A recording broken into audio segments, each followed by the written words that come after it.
महाराज जी। महाराज जी, हाँ, आपका थोड़ा सा प्रश्न ऐसा है कि ये कह रहे हैं कि मुझे 15-15 नींद की गोली लेने की नशा की आदत पड़ गई है महाराज जी। मतलब बिना बहुत उससे गलत है, रह ही नहीं बहुत पाता मैं। गलत है। और इसके चक्कर में मतलब विकलांगता तो है ही है कह रहे हैं शरीर में। बट अभी कहते हैं मैं इससे बाहर निकलना चाहता हूँ, बट 15 गोली? 15-15 गोली लेते हैं। हमें लगता है साधारण आदमी ले तो कौन मर जाए। आप डॉक्टर को दिखाइए और ऐसे जीवन नष्ट मत कीजिए। खाया था, लेकिन उसने कहा कि 90 दिन तक अलग रहो इससे। 90 दिन से अलग रहो, बट ये रह नहीं पा रहे उस चीज से अलग। कैसे रहें, कह रहे कि आदत पड़ गई। अब जमा करवाना पड़ता है। जैसे पुलिस ने शुरू किया ना अपने ड्रग सेंटर होके वगैरह, हाँ वहां पे जाए तो ये सुधर सकता है, क्योंकि हमारे जम्मू कश्मीर में है ना ड्रग हाँ सेंटर। बैनक आगे जो 24 घंटे टीके शीके लगा के रहते हैं ना, फिर उनको चिट्टे वाले हो गए, फिर उनको जमा करवाना पड़ता है उधर से। इनके घर वाले थोड़ी सपोर्ट करें फिर। हाँ, ये क्योंकि अब हमारे पास तो इसकी दवा होता है, हमारे पास तो इसकी दवा है, लेकिन आप गोली कैसे छोड़ दो? क्योंकि उसको डोज चाहिए। एक तो कड़ा शासन चाहिए और दूसरा कुछ डोज चाहिए जिससे वो दवाओं के द्वारा। तुझे महाराज इनके घर वालों को सपोर्ट चाहिए। हाँ घर वाले, हाँ। तो आप ऐसा कर लो जैसा ये सलाह दे रहे हैं। उधर आपके कहाँ के होगी? मैं इटावा का आगरा। फिर वहां पे कोई ड्रग सेंटर होगा ना, जैसे आजकल गवर्नमेंट ने खोले। हाँ, नशा मुक्ति की। हाँ, 15 गोली। चार चार करके, तीन तीन करके, 2-2 घंटे बाद। 2-2 घंटे बाद 4-4 लेते हैं, 2-2। अच्छा अच्छा, वो नशे के रूप में लेते हैं। हाँ, मतलब फिर 2-4 घंटे सोए रहे ऐसे। नींद आती है पर। नहीं, आप दवा करवाओ बच्चा, नहीं इससे तो शरीर भी और खराब हो जाएगा ये तो। आगे महाराज थोड़े ऐसे 10 दिन हो गए वृंदावन में, एक भी गोली नहीं ली। 10 दिन वृंदावन हो गए हैं, बट एक भी गोली नहीं। या तुम 10-20 दिन और बने रहो, वाह, एक को गोली मत खाओ, ठीक हो जाओगे। और क्या, ये तो बहुत बड़ी बात तुमने बता दी कि 10 दिन हो गए और एक भी गोली नहीं खा। यहाँ कोई गोली देता नहीं है। कह रहा यार मांग जा तो रहा हूँ, बट गोली नहीं दे रहा कोई। नहीं नहीं नहीं। तुम और वृंदावन रुको और छोड़ दो बच्चा यार, तुम छोड़ सकते हो। जब 10 दिन से छोड़ दिए तो 90 दिन यही रहने वाला हूँ। बढ़िया है तुम। और राधा राधा जपो, राधा राधा। 1 साल से लोगों ने डिप्रेशन में डाल दिया कि तू किसी काम का नहीं है, तेरी नौकरी नहीं लग रही, तेरे डिप्रेशन में आके लेना शुरू किया, फिर आदत। नहीं नहीं, अब चिंता मत करो, तुम्हारी सबसे बड़ी नौकरी, तुम राधा राधा जपो, ठीक है। अखिलेश मिश्रा जी, काशी से। श्री हरिवंश गुरुदेव, आपके चरणों में कोटि कोटि प्रणाम। महाराज जी, वापसी की तैयारी कब व कैसे की जाए? देहाभिमान पूर्णता गलित कैसे और कब होगा? देखो, विषयों की स्फुरना होती है सबसे पहले। जब हम विषयों का चिंतन करते हैं, देहाभिमान गलित होने का उपाय बता रहे हैं। क्योंकि कर्ता और भोक्ता ही देहाभिमान है। मैं ये करता हूं और मैं ये भोगता हूं। तो अंतःकरण में विषय स्फुरना होती है, मन में बुद्धि उसका निश्चय करती है, चित्त उसका चिंतन करता है। विषय स्फुरना में अगर हमारी थोड़ी भी प्रीति हुई तो संकल्प बन जाता है। संकल्प में प्रीति होने से वो कामना बन जाती है और कामना से क्रिया होती है। क्रिया में सुख भोगने की लालसा होती है। तो कर्ता और भोक्ता भाव देहाभिमान है। हम ऐसा भजन करें कि स्फुरना कोई नष्ट कर दे। स्फुरना संकल्प न बनने पावे, संकल्प कामना न बनने पावे, कामना क्रिया में न उतारने पावे। जितने भी भोग सुख हैं वो सब क्षणिक हैं, सब नाशवान हैं। शरीर निर्वाह के लिए मैं शरीर नहीं हूँ। शरीर निर्वाह के लिए हम केवल विषय सेवन करें, और शरीर का जो धारण करने का लक्ष्य है वो भगवत प्राप्ति है। इसलिए एक क्षण भी नाम का अंतराय न रह जाए।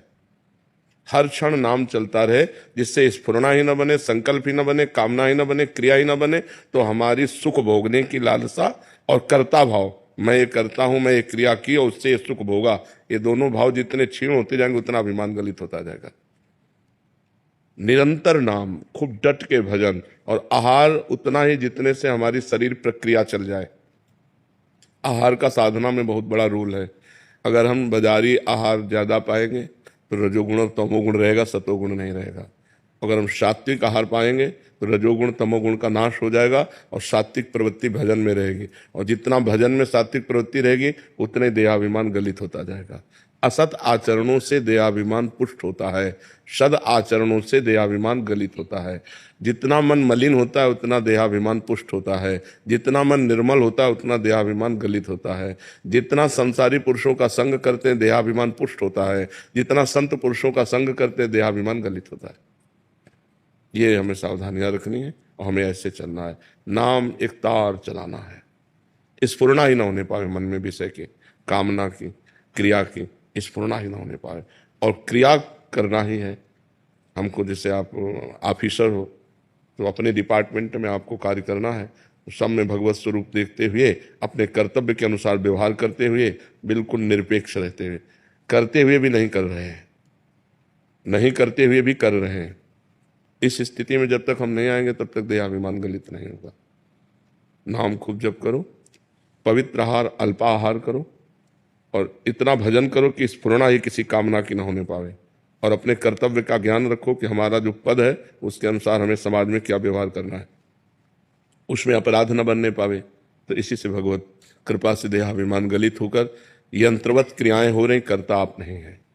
जैसे इनके शरीर की क्रियाएं हो रही, आप करता अपने को नहीं मानते, ऐसे इस शरीर की क्रियाएं हो रही तो आप अपने को करता नहीं मानते। जैसे इनके पाप पुण्य के आप अधिकारी नहीं है, ऐसे जो अकर्ता पुरुष है, जो समदर्शी पुरुष है, वो अपने शरीर के पाप पुण्य का अधिकारी नहीं होता, वो मुक्त हो जाता है। जिसका देहाभिमान गलित हो गया उसके द्वारा पूरे संसार की हत्या हो जाए तो पाप नहीं लगेगा, पूरे संसार का भंडारा हो जाए तो कोई पुण्य नहीं लगेगा। देहाभिमान रहित महापुरुष के द्वारा जो सत्क्रिया होती है वो यंत्रवत भगवान के द्वारा होती है, वो भगवत स्वरूप हो जाता है जिसका देहाभिमान गलित हो जाता है। और उसके लिए प्रक्रिया ये कि खूब नाम जप करो और सावधानी ये रहे कि विषय स्फुरणा न होने पावे। स्फुरणा हो जाए तो संकल्प न बनने पावे, संकल्प बन जाए तो क्रिया न बनने पावे, और क्रिया हो तो सावधान हो जाए। अब वो फंसा लेगी क्रिया में उतर गया तो फिर कर्ता भाव उसे फंसा लेगा, और जहाँ कर्ता भाव है तो भोक्ता भाव अपने आप उसे भोगना पड़ेगा। अवश्य में वो भोक्तव्यम कृतम कर्म शुभाशुभम, शुभ अशुभ कर्म का कर्ता फल को जरूर भोगेगा, उसका सुख दुख फल भोगेगा। अहंकार विमूढ़ आत्मा, मूढ़ता में अहंकार होता है, ज्ञान में अहंकार नहीं होता है। तो ये ज्ञान रखो, हर समय सावधान रहो, खूब नाम जप, बस खास बात नाम जप है। जितना नाम जप करोगे उतने ज्ञान विज्ञान प्रकट होता चला जाएगा, अहंकार गलित होता चला जाएगा। समझ पा रहे आप? प्रेम निधि जी, श्री हरिवंश महाराज जी, हर परिस्थिति में ये भी प्यारे की इच्छा है या श्री जी का मंगल विधान ही होगा, ये बात कैसे आएगी? तस्मात् शास्त्रम प्रमाणम ते कार्य अकार्यो व्यवस्थितो। कार्य और अकार्य की व्यवस्था शास्त्र प्रमाणित होनी चाहिए। पहले शास्त्र प्रमाणित आचरण करो। श्री कृष्ण अनुकूलेन प्रतिकूलस्य विसर्जनम, भगवान के अनुकूल आचरण करो, प्रतिकूल का त्याग करो और भजन करो, सत्संग सुनो, शास्त्र स्वाध्याय करो। जब अहम गलित हो जाता है तब ये होता है कि जो हो रहा है वो भगवान की इच्छा से हो रहा है, मैं कहीं करता नहीं हूँ, भगवान की इच्छा। जब तक अहम है तब तक अपनी वासनाओं के खेल को कहीं भगवान की इच्छा ना समझ ले। नहीं तो भगवान की इच्छा से नरक भी बना है, भगवान की इच्छा से रोग भी है, भगवान की इच्छा से कानून भी है। फिर आपको दंड मिलेगा तो कहोगे हमको तो दुख मिल रहा है, हमको तो कष्ट मिल रहा है, वो भी तो भगवान की इच्छा से ही रचा गया है। तो हमें चाहिए कि शास्त्र के अनुसार चलें, भगवान के प्रतिकूल आचरणों का त्याग कर दें, खूब सत्संग सुने, शास्त्र स्वाध्याय करें, नाम जप करें। और जब अहंकार गलित हो जाता है तब ये दिखाई देता है कि भगवान की इच्छा से सब हो रहा है।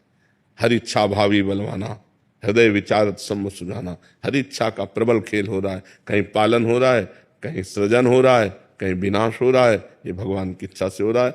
वो निरपेक्ष महापुरुष भगवान की लीला का दर्शन करते हुए कभी किसी भी स्थिति में अशांत नहीं होता, उद्विग्न नहीं होता, चिंतित नहीं होता, शोकित नहीं होता। तब हम जान पाएंगे कि भगवान की इच्छा। अभी लोग मनमानी आचरण करते हैं और कह देते हैं भगवान की इच्छा के बिना पत्ता नहीं हिलेगा, तो फिर और भी कुछ है भगवान की इच्छा से, नरक है, दंड है, रोग है, कानून है, तो फिर भोगना पड़ेगा।